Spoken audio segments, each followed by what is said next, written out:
Ya, selamat kita bertemu kembali. Salam sejahtera untuk kita semua.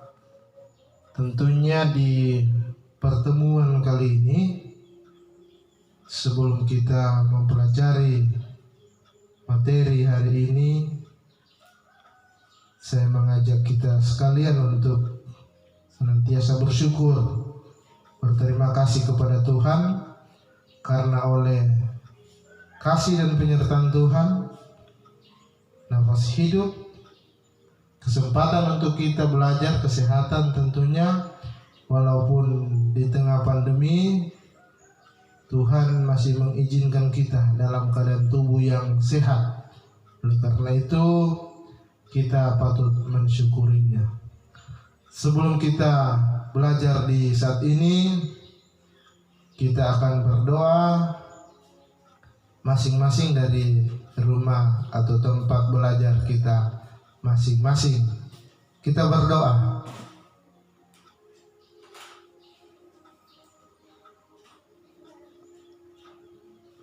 Doa selesai. Baik, untuk pertemuan perdana di semester genap tahun pelajaran ini, fisika untuk kelas 11 dengan materi termodinamika.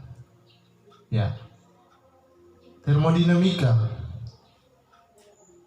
Kata ini berasal dari bahasa Yunani, yaitu dari dua kata, yaitu yang pertama termos yang berarti panas, dan dinamik yang berarti perubahan.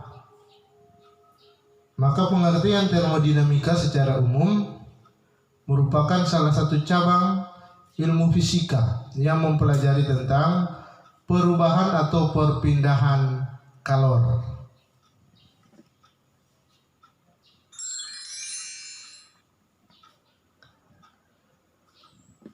Ada dua bagian yang penting dalam termodinamika, yaitu sistem dan lingkungan. Apa itu sistem dan apa itu lingkungan? Yang dimaksud dengan sistem, benda atau keadaan sebagai pusat perhatian, dan lingkungan merupakan segala sesuatu di luar sistem yang berpengaruh atau yang mempengaruhi sistem. Misalkan kita berada pada satu ruang, maka segala sesuatu yang di dalam ruang itu, misalkan udara di dalam ruang, merupakan bagian dari sistem. Dan udara yang di luar ruang, apapun yang ada di luar ruang yang mempengaruhi dalam ruang, dinamakan lingkungan. Atau misalkan kita sementara memasak, sesuatu yang kita masak itu merupakan sistem dan sumber kalor atau api, kompor merupakan lingkungan. Kenapa dinamakan lingkungan? Karena api dan kompor akan mempengaruhi sesuatu yang kita masak atau akan mengubah suhu dari sesuatu yang kita masak atau kalor yang ada di tempat yang kita masak. Mungkin boleh dipahami. Kita lanjut.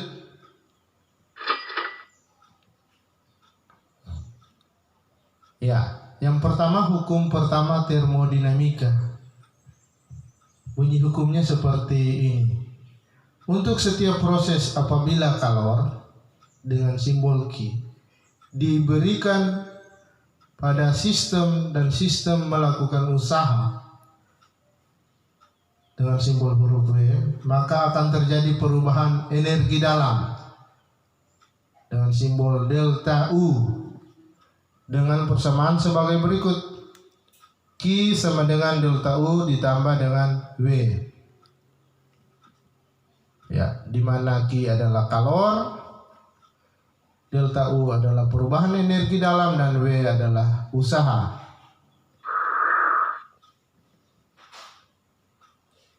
Ya, kita perhatikan apa saja yang mempengaruhi sistem. yang mempengaruhi sistem adalah kalor dan usaha.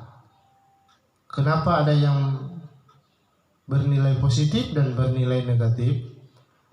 Ya, perhatikan. Jika sistem menerima kalor, maka Q atau kalornya bernilai positif. Ya. Dan Q bernilai negatif jika sistem yang melepaskan kalor atau kalor itu keluar dari sistem. Selanjutnya usaha.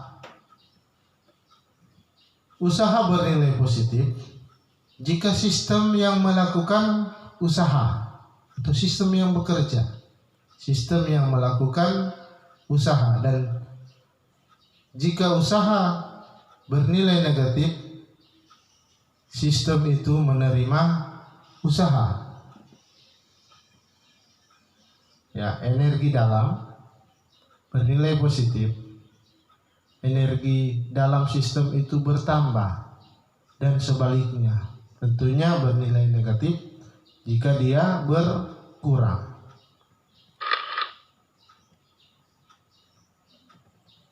Kita masuk pada contoh soal.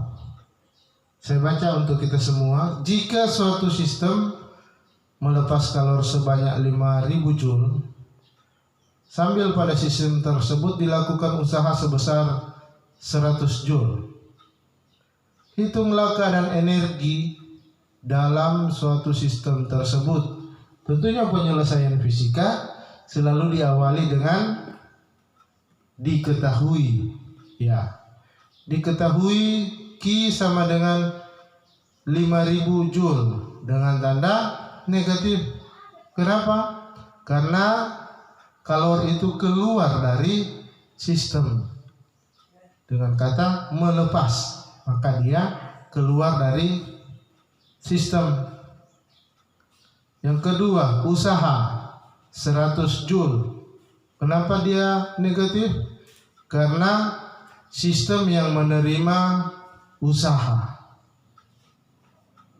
Karena sistem yang menerima usaha. Ditanya besar energi dalam, maka kita masuk pada penyelesaian. Penyelesaian persamaan Q sama dengan delta U ditambah dengan W, di mana diketahui Q sama dengan minus 5.000 Joule sama dengan delta U ditambah minus 100 Joule. Maka persamaannya akan menjadi delta U sama dengan Q dikurang W. Minus 5.000 Joule dikurang negatif 100 Joule,